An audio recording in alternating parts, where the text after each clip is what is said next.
Jeg har et familiebillede fra 1945, hvor hele familien er samlet. Min mor, min far, min storesøster Laura, min lillebror Karl Johan og mig selv. Det er taget i marts måned, cirka en måned før husmandsskolen blev bombet, og min mor blev dræbt.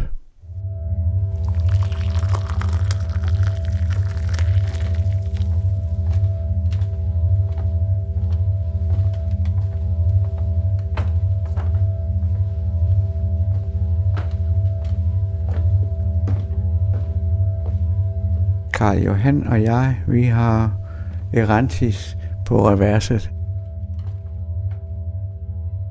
Vintergækker og erantis, det er jo de første forårsblomster, der dukker op. Og hvis du ser, så hænger billedet altså også deroppe. Grete synes, det var så godt et billede, at det skulle have plads i stuen.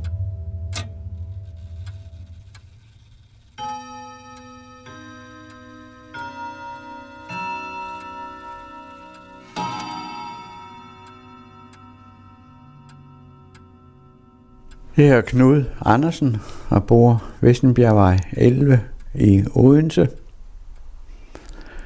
Jeg er opvokset i Tarup. Mit barndomshjem lå på Husmandsskolens Allé nummer 12. Og jeg er født i 1937. Det er mit barndomshjem. Det hed Rosenvang. Der var også roser i forhaven.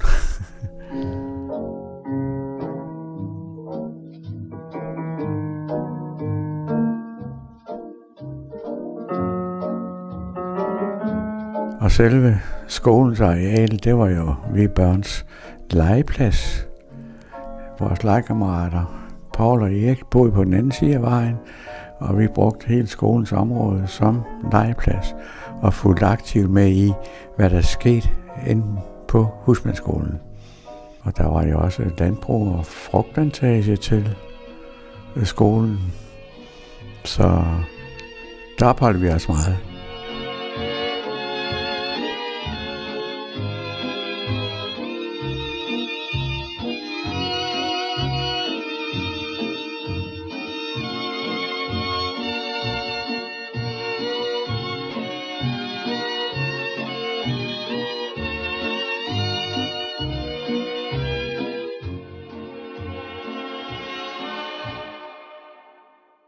Til at begynde med, da de flyttede ind på skolen, der var det jo meget fredeligt. Der var nogle tyske familier, der havde børn på skolen, og de rendte jo og legede. Vi havde nogle dejlige blå krokus ude i forhaven, og jeg var så glad for de forårsblomster. Og så havde de tyske børn plukket dem. Så sagde min mor ganske bestemt til mig, du gør ikke noget ved de tyske børn, for vi ved ikke, hvad der så kan ske.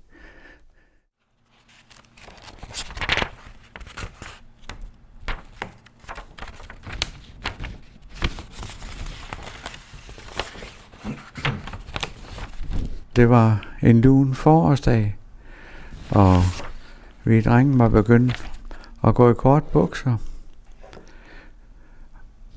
Dagen startede jo som sædvanligt.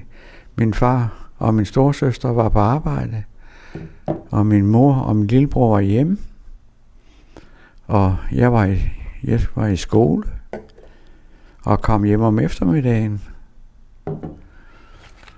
Vi havde den aftale, hvis der kom fly, så havde vi den aftale med naboerne, at så ville vi gå hjemmefra samtidig, følges ad.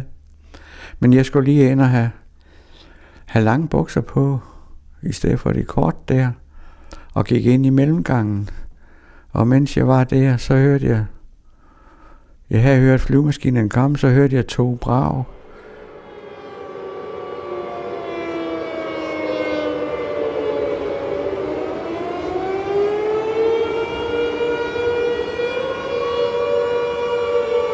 Det var bomber, der ramte nabohuset. og så var jeg ellers væk.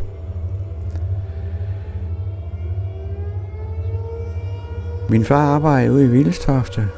Da han hørte eksplosioner, var han klar over, hvad der skete. Så han kørte hjem.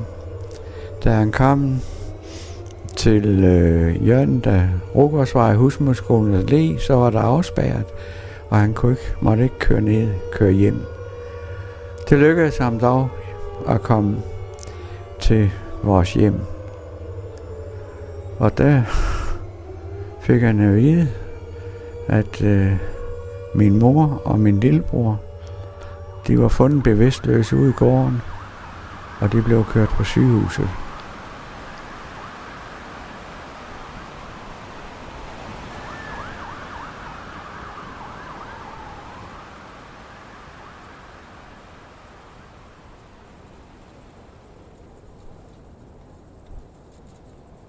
Der var ingen, der vidste, om jeg var hjemme. De kunne ikke finde mig. Jeg kunne være ude at lege, eller være mange andre steder. Så min far og min søster kørte ud på sygehuset til min mor og min lillebror. Og min mor udåndede en time efter.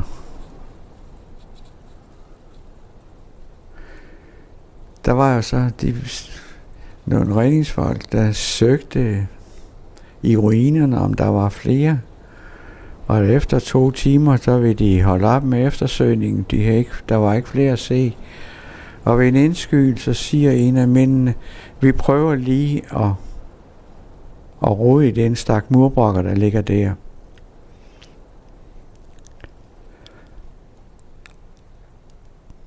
Og så fandt de en lille dreng.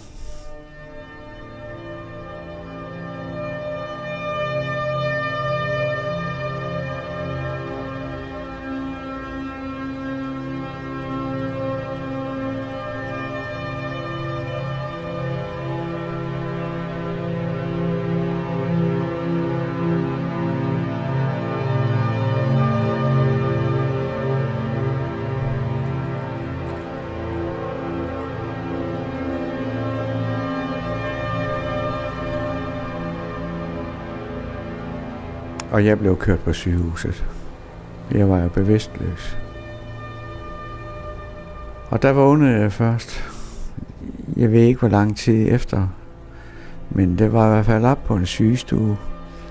Min lillebror lå i sengen ved siden af mig med forbinding om hovedet. Og han havde fået store sår i panden og fået jernrystelse. Og jeg lå på ryggen, pakket ind i gips, med en støtte op til armen, til venstre arm, som også var pakket ind i gips, og med forbindinger om hoved og hænder. Og så fik jeg at vide, at armen var brækket, og mit øreflip, det her ved revet af, så det var blevet sygt på.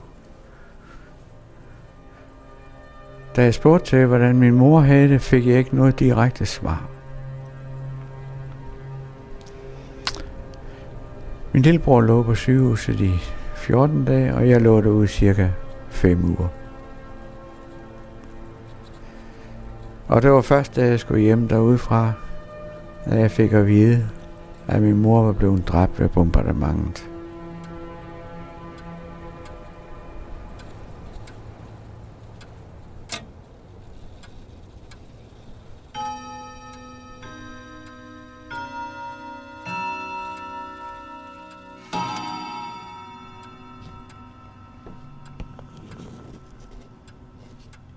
Det er mit barndomshjem, efter det blev bombet.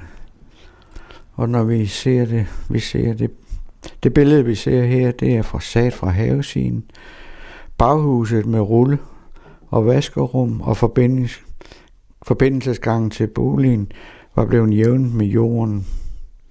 Og det var under de murbrokker der, jeg blev fundet. Huset var så medtaget, at det blev revet ned, og der blev bygget et nyt hus, som vi flyttede ind i. Sammen med min far og min søster